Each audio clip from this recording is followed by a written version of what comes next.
Well, I just wanted to take a minute to welcome all of you, and we're excited. Lisa's been an incredible part of my journey in LA. We met during a teacher training class. So Lisa was my teacher. We did a yoga sculpt course where Lisa taught us. It's an NCAA certified course, and we learned a lot about strength and how you build your muscles from the frontal plane to the occipital plane. I learned so much about anatomy during her course. She's incredible with that stuff. I loved her authentic personality and how she just is who she is 100% of the time. So we also learned during that time that we were neighbors and that we had similar taste in golden retrievers. Yes. Lisa has a couple of goldens named Teddy and Herschel, and I have Juanita.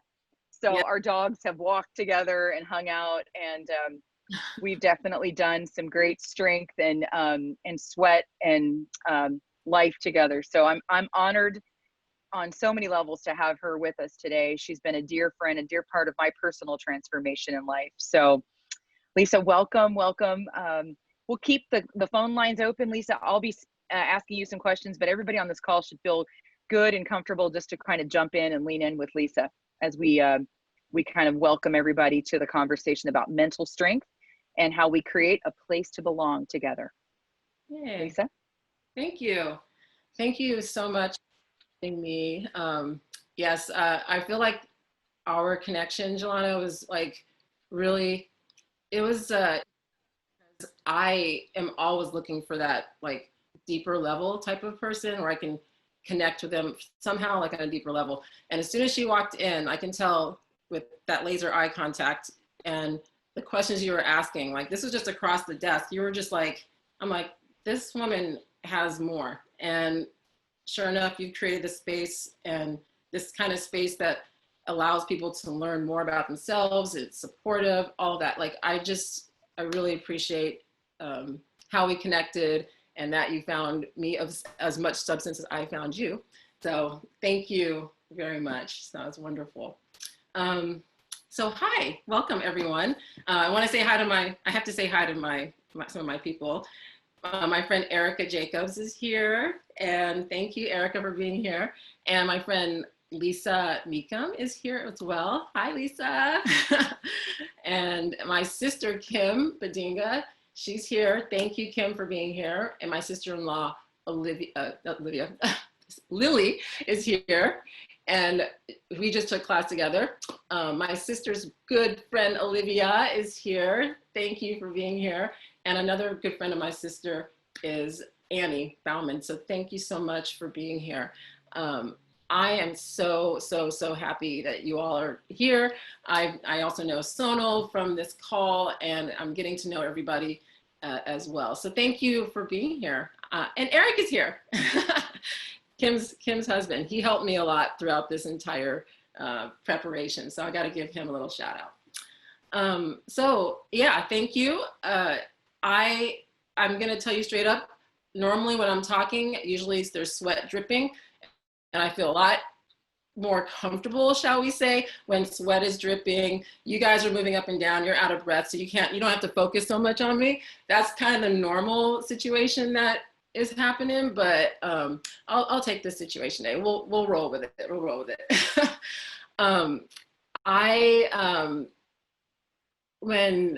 Let's just say when Jelana asked me to do this, I was like, whoa, what am I going to talk about? Like, I was trying to figure out what she does. Like, what does she do in this space? She's so articulate, and the people she's talking to in this space, they're athletes. I'm like, I don't belong in this space. Like, what? I don't know. But Jelana has this way of like saying, you know what? Your experience is really, really important, and I want my people to hear what you have to say. And that just gave me the confidence to feel like I'm going to share my story. That's pretty much what I'm going to do, share my story. So with that, I am from El Paso, Texas, and so little small city in the very corner of Texas. It's hot there, like as we were talking about earlier. My parents are West Indian. They're from Barbados. I'm very proud to be, I'm very proud to be a West Indian kid. So I have a couple cultures going on between my American identity and also being that I'm a kid from parents who immigrated to the States from a very small island. So that's another big part of who I am. I went to school at University of Texas at Arlington. I had to think about that. I have a bachelor's degree there in exercise and sports studies. There was a bachelor's of arts at the time. It's a bachelor's of science now, thank God. That is where I competed with the track team there. I was a triple jumper and a long jumper. I received a full scholarship to be able to compete and train and be with my team members or teammates there. I loved every minute of it. Just being on a team, that probably gave me my first real true sense of belonging. When I think about my teammates, I really think about like how crazy, and maybe some of you who've been on a sports team, you know how it is when you have your teammates. You can just be super crazy yourself. You just kind of just let go and you be yourself. And so like when I think back to what makes me feel really comfortable, I think about like my teammates. And we did some crazy things. Like we have a text thread where we send little memes of Martin Lawrence, because that was like the running joke for our whole 4 years, is like this Martin Lawrence comedy. And so I just really love the fact that we all have this kind of, we're under this umbrella that we all like know what brings us together. So that's just kind of a little bit of where I came from. I want to kind of talk about, and Blair, you can put up the first slide. I have some slides I want to share with everyone. I have to say, this is like the third PowerPoint I've done in like 30 years. So, but I had some help, but so it was fun. They're beautiful, Lisa. They're beautiful. Yes. Love it. It has little Eric Badinga magic in it. So, mm-hmm. So yeah, you can go to the next slide. So I actually, last night it kind of just hit me that we talk about mental strength and like kind of sort of just aside, like either we look at it sort of as it's kind of applied to somebody who has been diagnosed with sort of mental illness, or like what Jelana recently, she shared a article about athletes who are dealing with these stressors, who are these decorated athletes like Michael, the soccer players, Hope Solo, that they're dealing with this kind of heaviness that is kind of coming out in their later years. And it was just interesting to kind of to tie those two things together, of pressures and overcoming what's going on in their life. There are also these athletes who have had to overcome physical challenges as well. And I kind of tend to think that they apply those same type of methods or protocols to dealing with certain things in their life the same way, where they just feel like they gotta tough it out or do whatever it takes to get through it. But at the same time, these pressures aren't just little obstacles to get over. They're like stressing out them. They're distressing, actually. They're actually things that are really uncomfortable for them to deal with, and they're not sure how to come out of. So you end up feeling like you're not as strong mentally as you are physically. And for me, I really relate to that, because in my lifetime, I've dealt with so much of these psychological distressors when it comes to being an athlete. being a Black woman, trying to achieve in my community. All these are stressors that make me feel like I need to do something. I need to be strong. I need to get over it.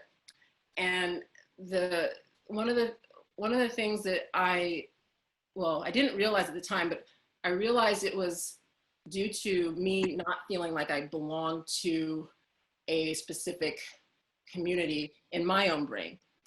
And so I felt like all of these things, knowing who you are, your identity, feeling strong in your mind, all these things, and then having a community that supports you, all these things support feeling stronger. And so that, with that, I actually feel like those things are all tied in together. So when you belong, you feel strong. And that's kind of the idea of this entire talk. Okay, you can go to the next slide. So also going back into a little bit of my background, I guess it was probably 1990, so quite a few years ago, about 22 years ago, I came into the South Bay area of Los Angeles. Like I said, I'm a personal trainer, I'm a fitness trainer, a coach. I came into this area just looking to start my career after a couple of years out of college. I was still competing in track and field, and I decided to work at a gym that was in the area. And in this area and at this gym, I noticed, I basically decided, how am I going to show up in this community? The demographic of the community is predominantly white, very little diversity, and more of a just really affluent. This is the first time I had met people who have multiple homes. I had met friends of mine who were my age who drove $50,000 and $60,000 vehicles.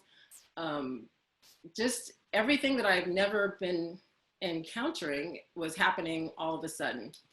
And I thought to myself, wow, I don't belong here. I definitely don't belong here. Yet I felt welcomed to a point where I wasn't sure if I was being welcomed. I wasn't sure what I was being welcomed for. Now, at this point, I was still competing in track and field. I'm gonna tell you, I had a stellar physique. I did. It was really like, I was lean, I could still do stuff. I was at the peak of my physical conditioning, which as an athlete, that's just part of the deal. But at the same time, I noticed that that's what was making me kind of fast track to the front of the line of, okay, you deserve to be here. You've worked hard in your life. And so I thought, well, that's the key. That's the key. I have to keep doing that. I have to stay in shape. I have to look like I work hard. I need to do all those things so that I remain accepted in this community. And it wasn't as stressful at the time because I really made myself used to it. But over the years, that pressure to maintain that is what really, really started to get challenging. It was like I was putting on layers and layers and layers to keep up with this community that I didn't know if I belonged to. And the whole thing just kept on going. So with that type of pressure, it was just confusing for me. It was just a world of confusion. So what I want to say is, like, when I think about what I had to overcome, yes, there's physical, there's mental, and there's social pressures. I wanted to just kind of define what those are. So when you think about physical, I deal with a lot of people with their physical strength. Basically you're overcoming some sort of load. You're expressing your abilities, or you're executing or demonstrating something that increases your capacity for work or endurance. That's physical strength. And then coming down to the mental, and this is actually a definition that I found in on the internet from Chloe and Earl, some researchers. Mental strength is first the capacity that an individual has to deal effectively with stressors, challenges, and pressure to present their best performance in spite of their circumstances. So when we think about mental strength, it's very much like physical strength, but because you still have this outside pressures, you still have the outside stress, and you're still trying to overcome it.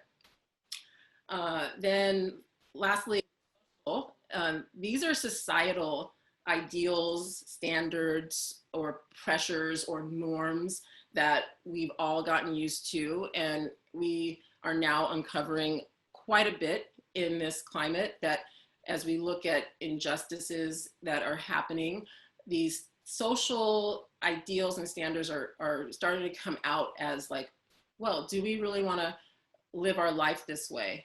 And it's like when we think about, like, are we moving towards those standards, or if we're going to notice them and see where we can move away from, again, that's us overcoming those things that are like challenges for us to overcome. Okay, next slide.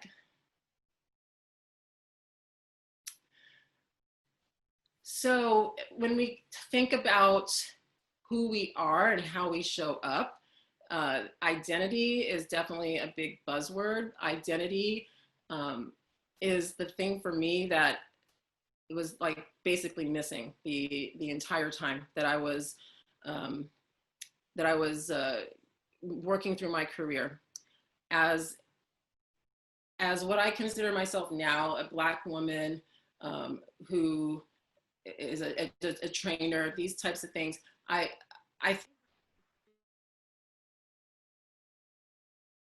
would say that I was trying to make my identity work for my community, the people I was around. So that looked like maintaining strength, physique, maintaining a look that was presentable. I used to wear weaves. I used to wear braids just so that I seemed like I would assimilate or be acceptable, because in my mind, I thought that if I show up just by myself, who I am, I might not be accepted in this community. I need to be perceived as working hard. I need to do things that seem sort of extraordinary as a Black woman. So I was not being in my true identity. This slide clearly says it's the cornerstone to your existence. Back then, I know maybe it appeared that I expressed who I am, but I know that I didn't. Because when you get to that point, when you know you're living in your identity, those passions flow so easily, so easily. And one of the things that if I reflect back to that time, was just the amount of anxiety I held every single day, going to work, feeling like I have to go in, I'm gonna make myself look a certain way, I'm gonna work out a certain way so that I get respect. But I had to do something first, and then I get respect, which is not, you shouldn't have to do that as an individual. Your passion should flow easily, and that's one of the key markers that I would suggest if you're not understanding what's happening for you right now currently.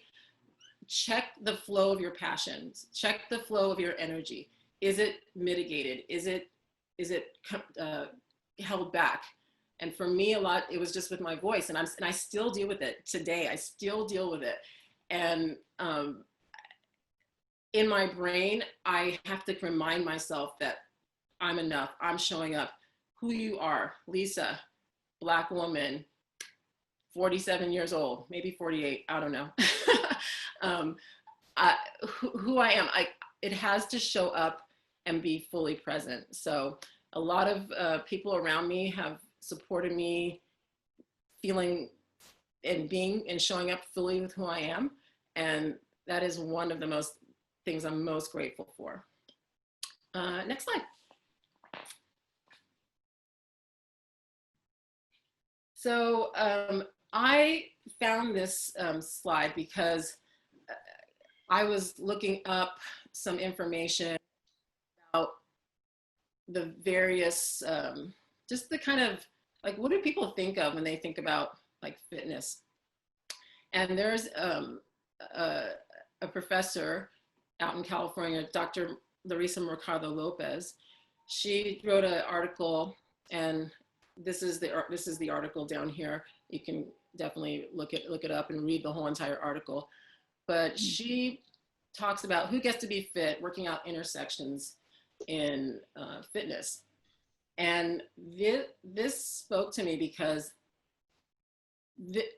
coming into my career, I thought I need to be the Black version of this, which you see on the screen.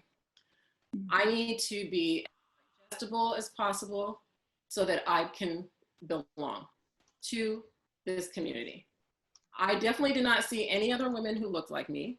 I felt like I was the only one. There were Black women around, but for me, in like the level that I wanted to be perceived, no Black women.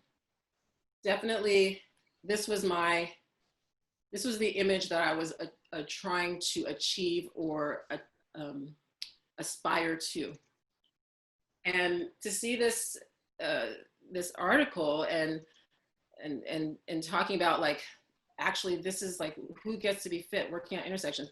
It's like, okay, Black woman, that's not up there. A woman who is not that size. There's no difference in size.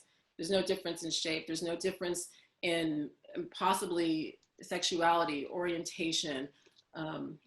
This is what you find when you do a Google search, right? And for me, it meant, like, again, changing so that you belong to this right here. And this is what we're all working out currently in this climate. And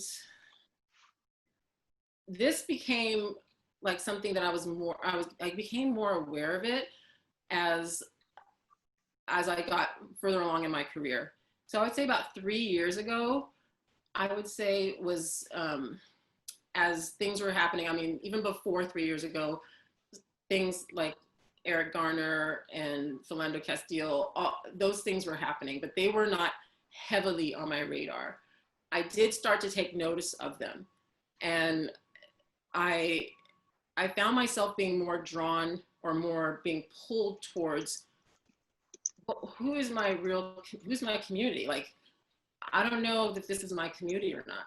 So 3 years ago, actually a little bit further, let's say about 4 years ago, I was pretty much feeling like I was at the height of my career. I had a lot of clients that I was training, none of whom were Black.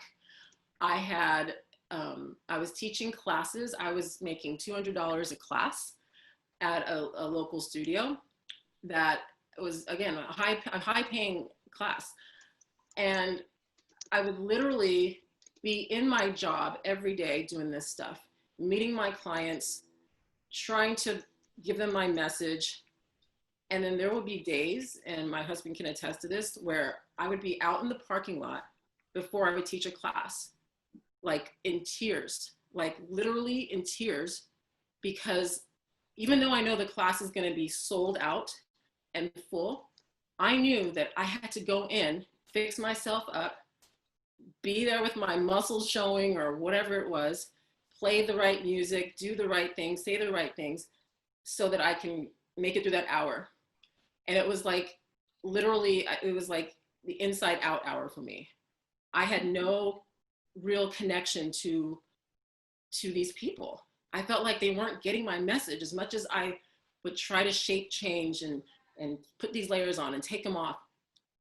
Literally just be in tears and have the most anxiety every single day before I would head into a class. Sometimes it would be with clients, like individual clients, where it's just like, I'm going to see this person and I'm going to have to be twisted into a shape that works well. And never felt that, I shouldn't say never, it was hard to feel that connection. And so again, 3 years ago, I kind of had a moment where I'm like, I'm done with this. So I quit those high paying jobs from those classes. I just stopped doing that. I pretty much lost a lot of my clientele. It kind of disintegrated. That was when I went natural. That's what for my pro. I went natural, and I was like, I'm gonna find out who Lisa is. I'm gonna find out who she is, and that meant looking like closely at my identity, which I didn't even know what that was. We can go to the next slide also. So, Lisa, what do you feel like gave you permission to explore who you really are? Was it just the ability to see that the message that you were trying to share wasn't for the people that you were with? And so you were looking for a deeper set of substance, and you were looking for the kind of humans that understood at a deeper level what it was that you are and who you are about, and the ability to create that space for you and for others? What do you think was the tipping point for you? oh, such a great question. And yes, yes, yes, yes, and yes. Yes, I was looking for a crowd or people, somewhere where I could feel like, again, feel stronger in who I am. And I think it was just the anxiety was just building up, where I didn't understand. I was like, why do I feel so much tension going into these spaces where they seem like they all love me? They're like, woohoo, Lisa's here, I want to train with Lisa. But I just, there was something that was just missing, because I knew that there was a message that I was trying to get across that I knew was not in the, well, I didn't know at the time. It was not ultimately in the values of the people I was trying to get the message to. And I think again, the tipping point was, I did start to pay more attention to social issues in news, just a lot of injustices. I mean, I did always watch the news, but I started to be even more like involved in it. And it was not in my values. Like, fairness is one of the things that reigns high for me. And just seeing all that, it was just like, this is really what I care about. And I'm not getting to talk about it. I don't see it in what I do. And the fact that people who look like me were never around me, like never. Like, I think in the years that I taught at a couple of these studios, I could probably count on 2 hands how many Black women were there. And compared to now, like in the space that I'm creating now, I see Black women every day, and I'm running to the screen, which is important because identity. So, and that comes to this slide. So, considerations for creating a more inclusive space. So this woman, Sonia R. Price Herbert, she's like the queen of inclusive fitness. She does Pilates. Pilates is another thing like considered white, that Black women probably think, well, I can't do Pilates, that's for white people. Or I can't, for a long time, I can't do yoga, that's for white people. All these things that we as Black women, or even for access for like size and shape, or your personal orientation. If you feel like you're in one of these marginalized communities, and all you see is like the last slide, which is just a thin, able-bodied, cis, hetero white woman, why would you think that you would belong?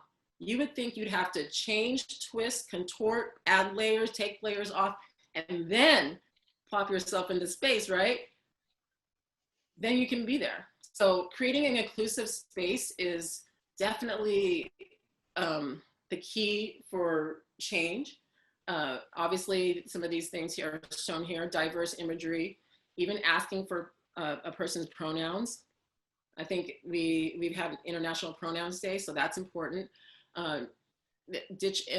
the assumptions about your environment and access, meaning like, I know for me, in the years I taught in the area that I taught in, I know that I can say, yeah, go to the grocery store, get some kale, get some protein powder, take a walk around your neighborhood, do all these things because, do it in the middle of the day when you don't have anything to do. That applies to like really one group of people. If you think about like the rest of the world, that's not going to apply as easily. So again, just considering considering a person who works a 9 to 5, who's super active, maybe like in the article, Larissa talks about maybe a hotel housekeeper, and maybe the neighborhood you go back to, it might be unsafe. Those are things that we just can't assume. So I'm trying to remember that when I start to interact with people more, is to not assume that they just have this endless access the way some of these affluent white communities have. And there's wellness cliches, just move more, do this, do that. If you're not able-bodied, and or if you move enough, like you just have to be more thoughtful. Okay, next slide. And Larissa just sums it up in this quote. I just had some words that stuck out to me that I think are really important when we move forward in thinking about like what does this mean for all of us. It's the idea of being diverse, talking about race, bringing it up, bringing your ethnicity to your space. Your group, your community will uplift these things rather than push them down or try not to see them, because we want everything to be kind of homogenous and move through. So we can go to the next slide. So this brings me to like sort of the how-to for what I've realized. And it took me a long time. I talked to a lot of people who are in leadership, and I'm a notorious like personality test like taker. I'm all about trying to figure out like, why is my brain working like this? And I've had the opportunity to take like the Gallup Strengths test, and most recently the Johari window experiment. Some of you know about that because I asked you about some things.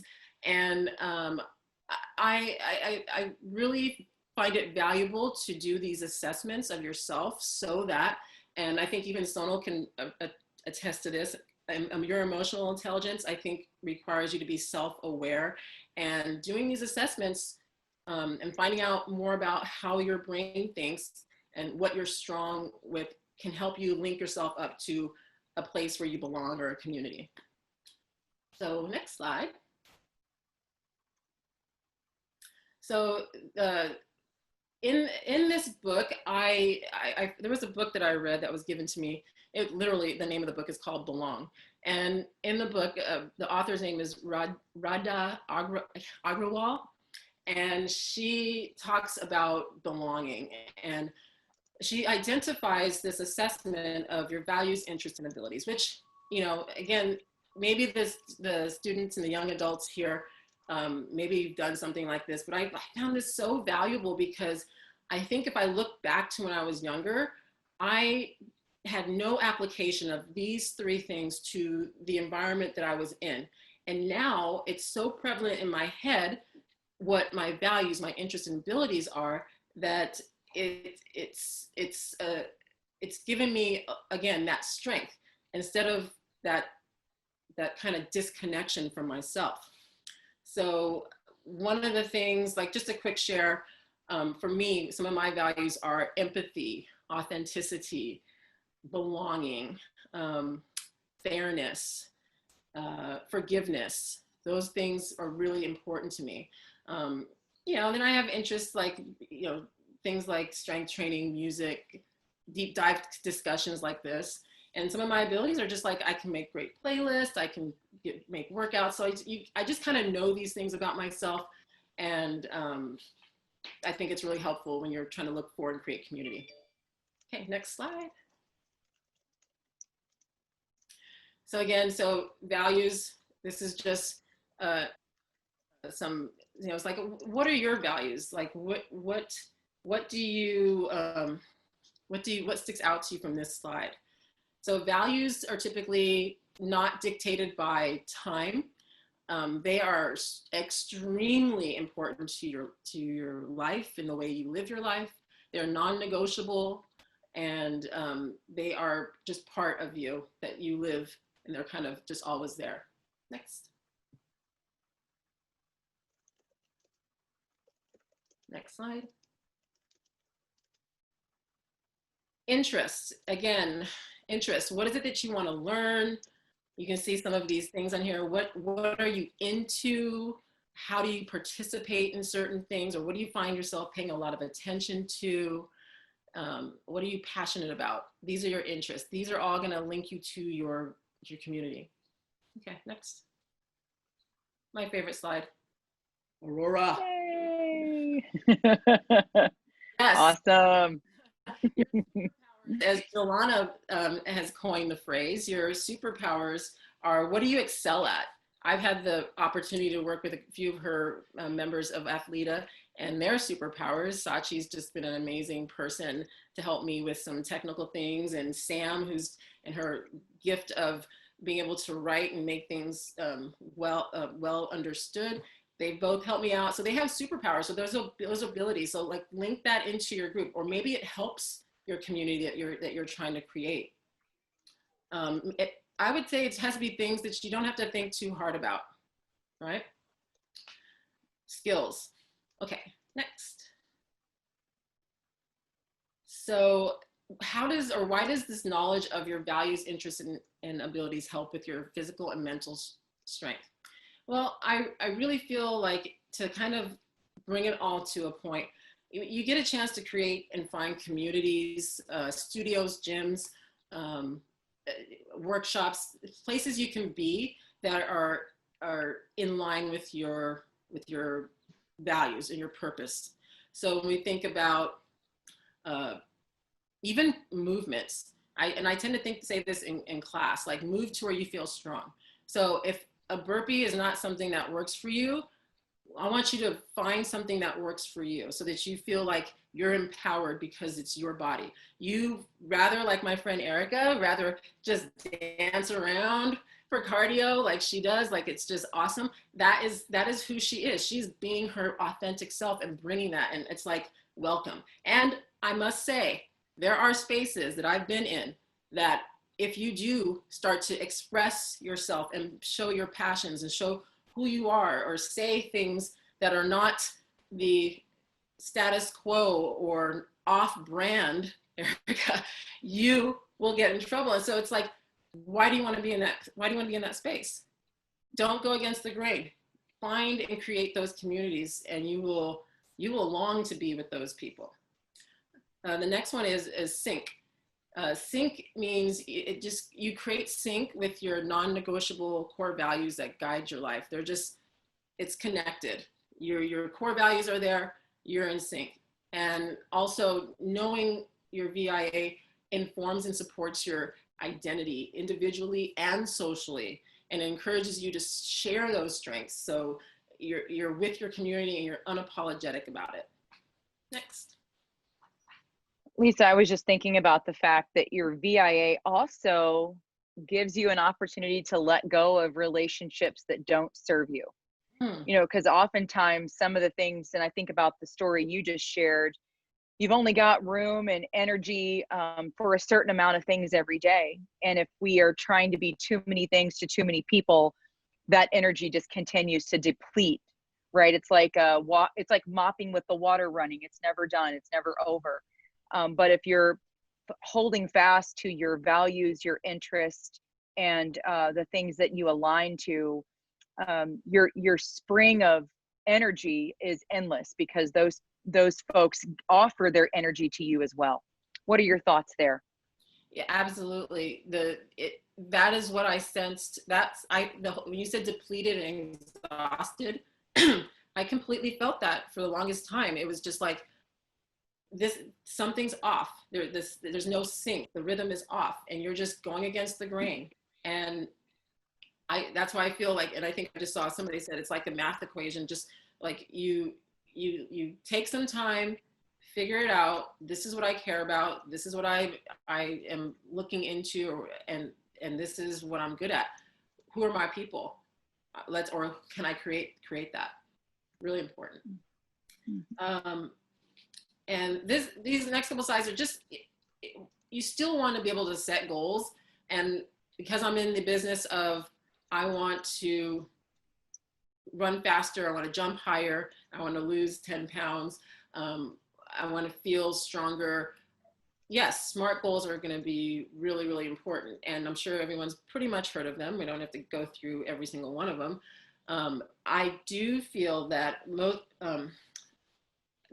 the difference between values and goals is the goals are short term, meaning you don't have a goal and you don't just chase after it for your whole life. However, there are times that people end up doing that, where it's like, I want to lose this last 10 pounds, or I want to lose whatever. And you just chase after this thing the whole time. And you think it's like, you might think it like, this is my value. One of my values is I just work out endlessly to try to lose this last 10 pounds. And that can be frustrating, because that is not a value. It is something that is short term. However, if you think about your core values and you think about your goals, you want to know, are they in line with each other? Like, are you more about like family and entertainment and things that are more about loving each other through certain ways that might interfere with that goal? Meaning that goal you can either achieve that goal with your values in mind, or you can just understand, like, this is a short term. This is meant to be a quick time. Next. Again, this is what I was kind of alluding to, just making sure that the goals reflect not only what is at the end of the road, but the road itself, that they are not completely, totally separate. So if the road to losing 10 pounds or trying to jump higher is like, I hate it, I'd rather be dancing or whatever, it's like, do that. It's enjoyable. Do the thing that makes you happy. But don't punish yourself because someone said that if you do 1,000 burpees, you'll lose 10 pounds. Like, don't do that. Next. So community, yes, this is the author of the book that I was referring to. I was on a desperate search for a community that I can relate to, that I can talk openly about the things I care about. I have really been able to find that. I have white women in my life that I can actually talk about race, social injustice freely.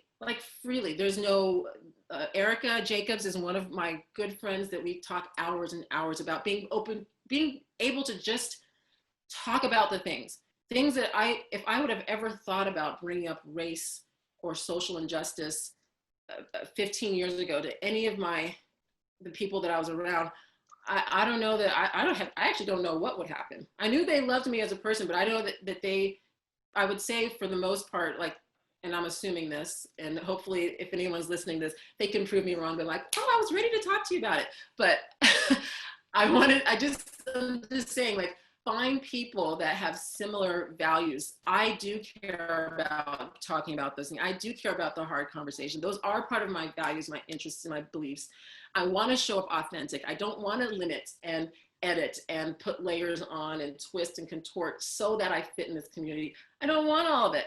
I want to show up as myself, and I want to serve a community that allows me to be myself. And so that's what I'm saying. Community is the place where you belong. It's the place where you crave to be. And then if you are being yourself, you're going to show up, you're going to feel stronger because of it. You can overcome some of those mental challenges and barriers that make you feel depressed or inadequate or just disconnected from yourself. So I really feel like that was the thing that made sense. And so the next slide gives us a sort of a sort of a, I guess, sort of some takeaways of ways you can do it. Basically, just know who you are. What are your value, your VIA? Take some time, write them out, values, interests, and abilities. Then, if you have specific goals or intentions that you want to create, whether it's like I want to create for me recently, it's creating this online community. What is my goals? How am I going to achieve them with these values and interests connected? And then just practice them. Be in alignment. If you find yourself like you can't talk about the things that you want to talk about, or you're feeling less confident, those things you need to practice what it feels like, so that you show up essentially who you want to be, and you gift that to your community. And I think that was the last one. I think next slide. Yeah, that's pretty much it. My good dear brother-in-law, this quote is just the most amazing quote. He's got a knack for really understanding when our choices are motivated by what our heart desires, nothing can prevent us from moving toward our destiny. That's by the wise Eric Badingazamba. Thank you, Eric. So yeah, that's really what I wanted to share. I look forward to looking at all these chat. I didn't see all the questions in the chat, but I am here for any questions if you have any. Thank you so much for listening to my story. So Lisa, tell us a little bit about how people can get involved. I know you and I have been talking about offering some more opportunities for our foundation, our team, our vibe to be a part of what you do. And we've even been connecting some dots on the technical back end with Sachi and Sam. Yes. So talk to us a little bit about how you envision some of the things that we can offer, and perhaps you and I can kind of share with some folks here how they can lean in with us and do some things together. Yeah, with the pandemic, created an opportunity for me to get technically into the technical part of the world. Online classes, online training has now been prevalent almost everywhere because gyms are closed. And this is for me, it was a scary thing to get into, but I embraced it with all I could. And then ta-da, I found my community, duh, like who knew, right? And so it's been something that I've been looking forward to every time. I teach classes on this platform. You know, have you heard of this thing called Zoom? I've been teaching since beginning of April on just 4 classes a week. They are right now high intensity interval training classes. Some are 30 minutes, some are 45 minutes. And we have a yoga class that involves some endurance training. Sachi and Sam have been amazing. They helped me create a little location where you can find me, and just a little bit about me. It's strengthandsweatbylisa.com. And I would love for all of you all to just come in. It's donation based, but you know, I want you guys to just come and experience it. I need feedback. I want to see if I vibe with you. You want to be a part of the community, like all of that. So please drop in, get a sweat. Tell somebody, drop in, get a sweat. That's pretty much what we're about. And again, I hope to keep the message of authenticity and moving in the way that makes sense for you, not for me, not for the person next to you, because we know that we can go places and feel that pressure. Please, please come be yourself. That's what I'm about. I love it. And so we're putting in the chat right now. Sachi did a great job of actually adding the right link. I tried, but I failed. So thank you, Sachi, for backing me up there. We are also going to add some of Lisa's classes to our events page on our new athLEDA.org platform that we'll be launching this week. So you can go out and we'll place a way for you to be able to sign in and log in and basically say, hey, I want to join Lisa's classes. And then that way you'll start getting some invites from her. So it goes to your calendar. That's kind of how I've got mine built in. The second thing I'll say is Lisa's offered up a big opportunity for us to have her as a mentor in the athLEDA network.